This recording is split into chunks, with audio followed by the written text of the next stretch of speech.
Ice cream ফ্যাক্টরিতে ice cream তৈরির প্রক্রিয়াটি বেশ কয়েকটি ধাপে সম্পন্ন হয়ে থাকে। প্রথমত কাঁচামাল সংগ্রহ করা। আইসক্রিম তৈরির জন্য প্রয়োজনীয় প্রধান উপাদান হলো দুধ, ক্রিম, চিনি এবং বিভিন্ন স্বাদ যেমন ফ্লেভার।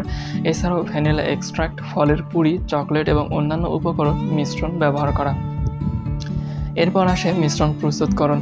কাঁচামাল যেমন দুধ, ক্রিম এবং চিনি মেশানো হয়ে থাকে। এই মিশ্রণটি একটি বড় ট্যাঙ্কে ভালো করে রাখা হয়ে থাকে যাতে উপাদানগুলো ভালোভাবে মিশে যায় এবং মসৃণ টেক্সচার তৈরি হয়।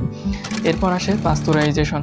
মিশ্রণটি ৮০ থেকে ৮৫ ডিগ্রি সেলসিয়াস তাপমাত্রায় গরম করা হয় যাতে ব্যাকটেরিয়া এবং অন্যান্য ক্ষতিকারক জীবাণু ধ্বংস হয়।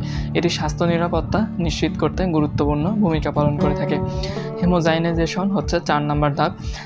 পাস্তুরাইজেশন মিশ্রণটি হোমোজেনাইজড করা হয়, অর্থাৎ বড় বড় চর্বির কণাগুলো ছোট ছোট কণায় ভেঙে দেওয়া হয়ে থাকে। এটি আইসক্রিমকে মসৃণ এবং ক্রিমি করে তোলে। মিশ্রণটিকে ঠান্ডা করে ৪ ডিগ্রি সেলসিয়াসের নিচে নামানো হয়ে থাকে। এরপর মিশ্রণটি কয়েক ঘন্টার জন্য রাখা হয় যাতে ফ্লেভার ভালোভাবে বিকশিত হয় এবং স্থিতিশীল হয়ে থাকে। ঠান্ডা মিশ্রণের ফলের পিউরি, চকলেট, বাদাম এবং অন্যান্য স্বাদ যুক্ত করা হয়। মিশ্রণটি ফ্রিজিং মেশিনে ঢোকানো হয় যেখানে তা দ্রুত ঠান্ডা করা হয় এবং জমাট বাঁধতে শুরু করে। ফ্রিজিং প্রক্রিয়ায় সবসময় মিশ্রণের বায়ু প্রবেশ করানো হয় যা আইসক্রিমকে হালকা ও ফোমি করে তোলে। জমাট বাঁধা আইসক্রিমকে প্যাকেজিং মেশিনে ঢোকানো হয়। এরপর তা নির্ধারিত আকার ও প্যাকেট অনুযায়ী প্যাকেট করা হয়ে থাকে। প্যাকেট করা আইসক্রিমকে একটি গভীর ফ্রিজারে সংরক্ষণ করা হয়, সেখানে তা সম্পূর্ণভাবে জমাট বাঁধে এবং কাঙ্ক্ষিত দৃঢ়তা পায়।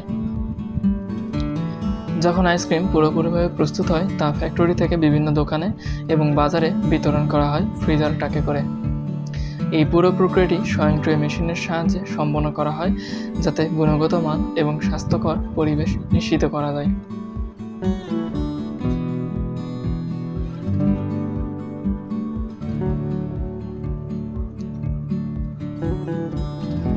আইসক্রিম ফ্যাক্টরিতে আইসক্রিম তৈরির প্রক্রিয়াটি বেশ কয়েকটি ধাপে সম্পন্ন হয়ে থাকে। প্রথমত কাঁচামাল সংগ্রহ করা। আইসক্রিম তৈরির জন্য প্রয়োজনীয় প্রধান উপাদান হলো দুধ, ক্রিম, চিনি এবং বিভিন্ন স্বাদ যেমন ফ্লেভার। এছাড়াও ভ্যানিলা এক্সট্রাক্ট, ফলের পুরি, চকলেট এবং অন্যান্য উপকরণ মিশ্রণ ব্যবহার করা।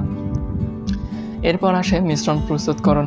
কাঁচামাল যেমন দুধ, ক্রিম এবং চিনি মেশানো হয়ে থাকে। এই মিশ্রণটি একটি বড় ট্যাঙ্কে ভালো করে রাখা হয়ে থাকে যাতে উপাদানগুলো ভালোভাবে মিশে যায় এবং মসৃণ টেক্সচার তৈরি হয়। এরপর আসে পাস্তুরাইজেশন। মিশ্রণটি ৮০ থেকে ৮৫ ডিগ্রি সেলসিয়াস তাপমাত্রায় গরম করা হয় যাতে ব্যাকটেরিয়া এবং অন্যান্য ক্ষতিকারক জীবাণু ধ্বংস হয়। এটি স্বাস্থ্য নিরাপত্তা নিশ্চিত করতে গুরুত্বপূর্ণ ভূমিকা পালন করে থাকে। হেমোজাইনাইজেশন হচ্ছে ৪ নম্বর ধাপ। পাস্তুরাইজেশন মিশ্রণটি হোমোজেনাইজড করা হয়, অর্থাৎ বড় বড় চর্বির কণাগুলো ছোট ছোট কণায় ভেঙে দেওয়া হয়ে থাকে। এটি আইসক্রিমকে মসৃণ এবং ক্রিমি করে তোলে।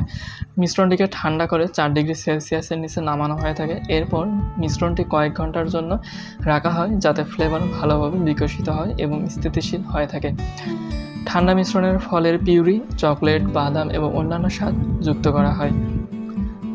মিশ্রণটি ফ্রিজিং মেশিনে ঢোকানো হয় যেখানে তা দ্রুত ঠান্ডা করা হয় এবং জমাট বাঁধতে শুরু করে।